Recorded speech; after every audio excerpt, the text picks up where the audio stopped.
Hi, this is Paul. I'm just showing you one of the games I got a while back. It's called Merchant of Venus. Kind of a play on Merchant of Venice by Avalon Hill, and it's a space trading game and stuff. Let me show you the back cover and see what it says off of there. Okay, this is the back cover. I'm going to zoom in up here on the first part of it. And you can see there's some space lanes and stuff up there on top a little bit.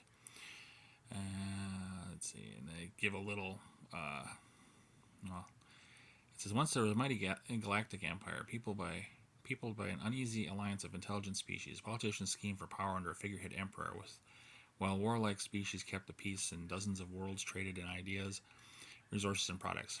Richest of all were the traders of interspecies luxury goods, who cleverly terraformed a world to produce these rare luxuries. Their planet, an unused rim world named for a minor local deity of the softer pleasures, was a byword for wealth, luxury, and shrewd trading. And when the empire finally collapsed into a dark age of savagery, the memory of the Merchant of Venus lived on, a legend of the shrewd trader who brought wonderful things from beyond the stars. Now it is the 32nd century, 2 centuries after the fall of the first galactic empire, and a young, lusty civilization is bursting forth into the galaxy with a newly discovered star drive. It is the heyday of the independent interstellar merchant, and a time when a few daring entrepreneurs can make fortunes and build trade empires. In Merchant of Venus, you can play the part of such a merchant exploring a cluster of stars to find out what remains of the civilizations that once dwelt there. The map portrays a small cluster of star systems where 14 intelligent species lie hidden in the ruins of the first empire. Each species is the dominant culture of a different system, but after centuries of savagery, no one knows where each culture dwells. As you discover the cultures, you can trade with them, buying and selling exotic trade goods and special devices. In your journeys, you can also stumble across other remnants of the First Empire, including unique treasures and weapons that automatically attack passersby. Merchant of Venus is a game of luck and skill.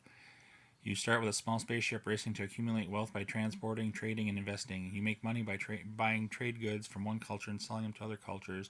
You can use your profits to build or to buy bigger spaceships with high-speed drives and shields to protect you from the dangers you will meet.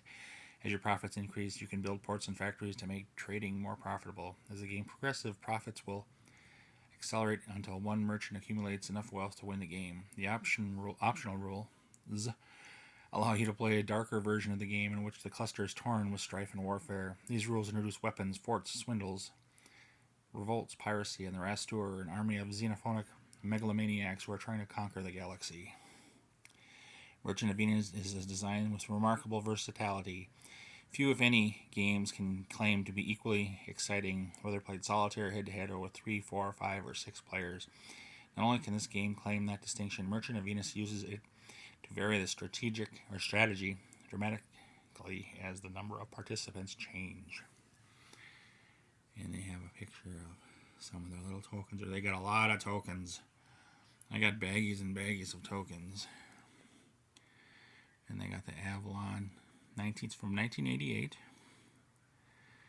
And there's some of the, it says medium complexity, the medium range. And all the stuff that comes with it. There's all sorts of smaller stuff that goes with it. I'll show you the board. And this is packed neatly in the box. I don't know if I can get close on some of these, but let me start with the bottom here. They've got all sorts of paths to these different star systems and stuff. I just want to show you this overview, and then I might zoom in on some of the specific ones. I start in this corner here. There's the jungle world, the supergiant, the ice planet, the asteroid system, the giant planet, the war-torn system, the multi-generational ship culture, the polluted planet. Now I gotta move up. Let me pause. I don't know if I was supposed to fold the board that way, but it works for me. The trapped rogue planet. Culture. The colony world. The interstellar biosphere. The desert world. The space station planet. The supernova. The water world. I think we did that one already. That was a polluted planet, yes. And the inhabited moon. I haven't played this game out at all. I purchased it not too long ago, but I like the idea of it. The places you go to, you don't know. Certain systems require, or certain random systems, not just these systems here, but certain places require stuff, and if you have it, they want it, and they're willing to trade, and you can trade to make money, and if you make money, you can buy better ships and stuff, just like the description said. But I know there's rules to the paths and stuff, how you follow certain things here, and you have to be, gravity is involved, you have to be in a certain orbit and stuff, or you can